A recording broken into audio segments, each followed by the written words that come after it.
स्वागत है आपका न्यूज 69 में। मैं हूं आपके साथ अंकिता और बढ़ते हैं इस वक्त की बड़ी खबर की ओर। मध्य प्रदेश के बालाघाट में मतगणना से पहले स्ट्रांग रूम में डाक मत पत्रों की पेटी खोलने के मामले पर सियासत गरमा गई है। राजनीतिक पार्टियों की बयानबाजी भी शुरू हो गई है। एआरओ हिम्मत सिंह को सस्पेंड कर दिया गया है। वहीं कलेक्टर गिरीश कुमार मिश्रा ने मुख्य निर्वाचन पदाधिकारी को इस मामले में अपनी रिपोर्ट सौंप दी है। कांग्रेस इस मामले में हमलावर बनी हुई है और बालाघाट कलेक्टर को हटाने की मांग की है। कुछ भी थोड़ी का इसी में तो सन लगाई बनाओ वीडियो बनाओ और बुलाओ पत्रकारों को। कलेक्टर साहब से बात करता हूँ। कोई रिस्पांस नहीं दे रहे हैं, बोल रहे हैं फोन पे कोई सूचना होती है क्या? इतना गंभीर मामले को आप ऐसा कीजिए, हम लोग भी कल ट्रेनिंग लेके आए भोपाल से, हमारे को मालूम है कुछ निर्वाचन के नियम कानून।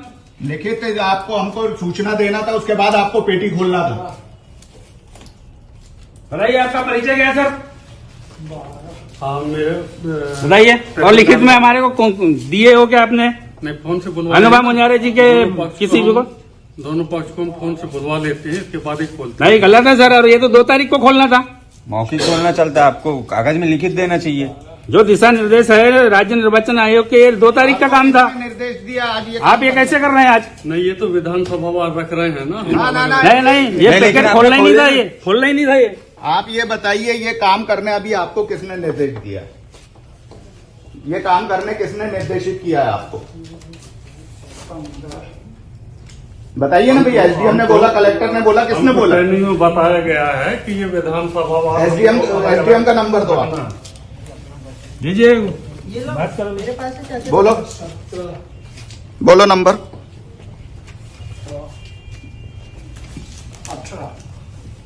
9425 48 अच्छा, 2 तारीख का काम आप 27 तारीख को कर रहे हैं। 2 तारीख का काम आप 27 तारीख को कर रहे हो। मैंने जब भी इनसे वही तो पूछा कि यहाँ कितने मतदाता है भाई टोटल, बोलते हमारे पास कोई जानकारी नहीं है। जानकारी नहीं है और पूरे बैलेट पेपर और इनको सब आप इनका काम कर रहे हैं। बुलाओ वो पत्रकारों को, बुलाओ। लगा लगा जरा। हाँ साहब, बोल रहे हैं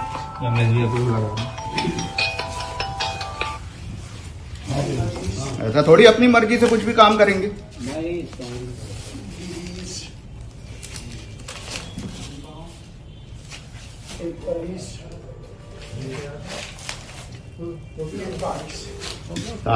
प्रशासनिक अधिकारियों का कहना है कि डाक मत पत्र रखने का कार्य किया जा रहा था।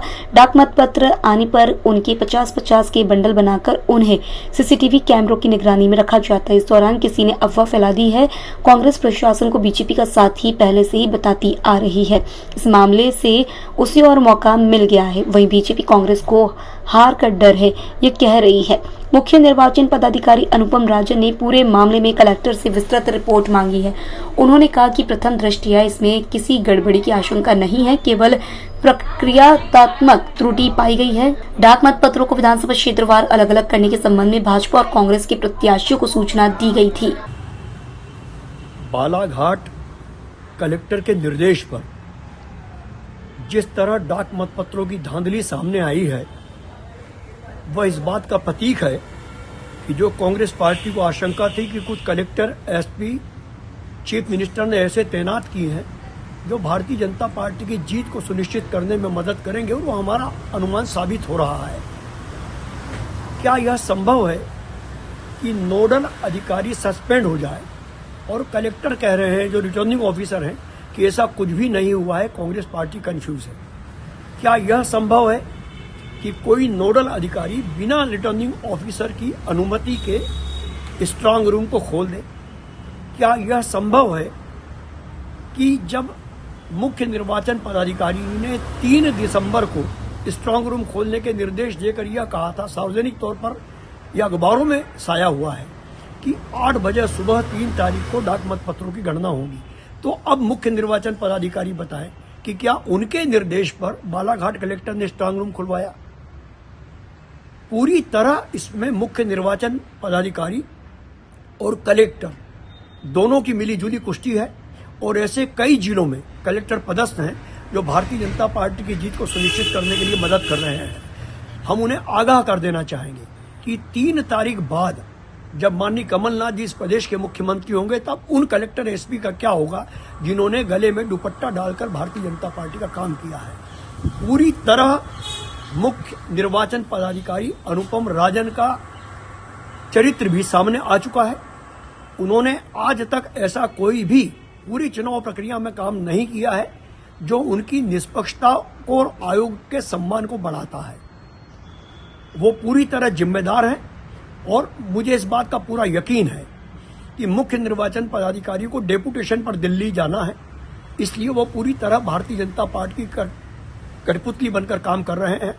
मेरी मांग है कि कलेक्टर को गिरफ्तार किया जाए, क्योंकि कलेक्टर पूरी तरह झूठ बोल रहे हैं और वो भाजपा के एजेंट के रूप में साबित हो चुके हैं, इसमें कोई संदेह नहीं है।